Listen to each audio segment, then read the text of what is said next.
soo bixidda islaamka in yar ka hor qarniga boqortooyadii reer bini umaya jasiiradda carabta waxaa ka caanbaxay nooc gabay ah kaas oo wax keliya ka hadla si keliyana u hadla waxuu ka hadli jiray oo keliya jacaylka wax uuna uga hadli jiray si aad u macaan aad u dabacsan aad u fudud aad u asturan aadna uga duwan gabaygii carbeed waxaa loo yaqaan gabaygii cudri shicir al cudri magaca waxaa loogu bixiyey qabiil la yidhaahdo reer cudra oo gabayga noocanihi ka dhex bilowday kuwaasoo aad ugu caanbaxay inkasta oo uu markii dambe carabta ku wada faafay run ahaantii reer cudra raggooda un ma ahee dumarkooduna la mid bay ahaayeen caalimkii la odhan jiray ibnulqayim aljawsiya ayaa qoray siyaad binu sufyaan baa arkay gabadh reer cudro ah oo jidhkeedu jacayl u idlaaday oo qarka u saaran inay dhimato dabadeed wuxuu weyddiiyey naa horta qoladiinnan maxaa reeraha kale idinka duway ee jacaylku idin madhiyaa waxayna ugu jawaabtay qurux iyo dhowrsani baa aannu leennahay quruxdu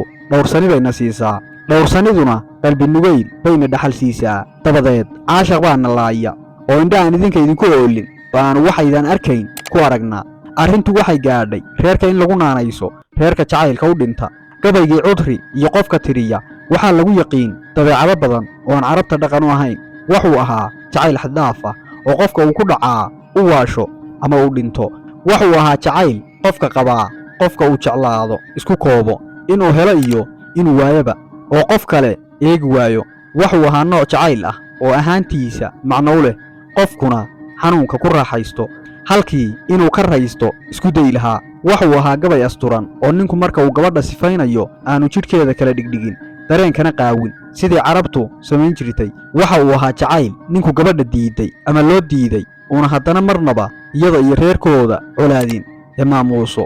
wuxuu ahaa jacayl qofka la jecel yahay xataa haddii uuna isagu wax jeclayn qofka kale u muujiyo wanaag iyo xaqdhowr xaaladahani waxay keeneen in gabyaaga wax jecel loogu magacdaro gabadha uu jecel yahay tusaale ahaan saddexda nin ee ugu gabay macaanaa oo kale ahaa qays jamiil khusayar waxaa loo bixiyey hablihii ay jeclaayeen qays leyla jamiil buthayna khusayar casa gabaygan dunida oo dhan waa laga daraaseeyaa maanta weli waxaana yaab dhaliyey sida dadkii lamadegaanka oo manaha ah ku noolaa reer miyiga ahaa ee ka tirsanaa dhaqan carbeedkii aadka u qallafsanaa ay u yeesheen qulubta sidaan u nugul iyo gabayga sidaan u dabacsan waxaa loo arkaa xaalad noloshii carabta ka soocan oo waxa afka qalaad lagu yidhaahdo fenomenon ama daahirad yaabkaasi wuxuu keenay in dad ku sheegaan cudur nafsi ah oo faafay tusaale ahaan sida uu qoray aqoon-yahan reer suuriya ah oo la odhan jiray saadiq jalaal alacdam innagana fankii bilowga ahaa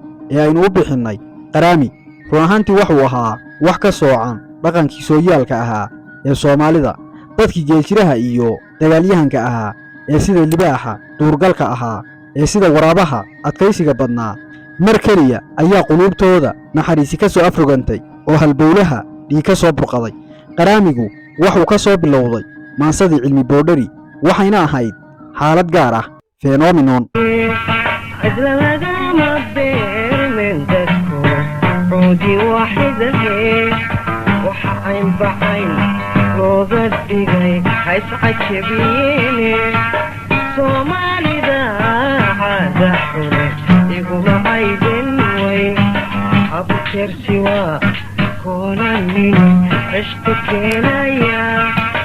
بقوانك ناري سلم كندو مارنا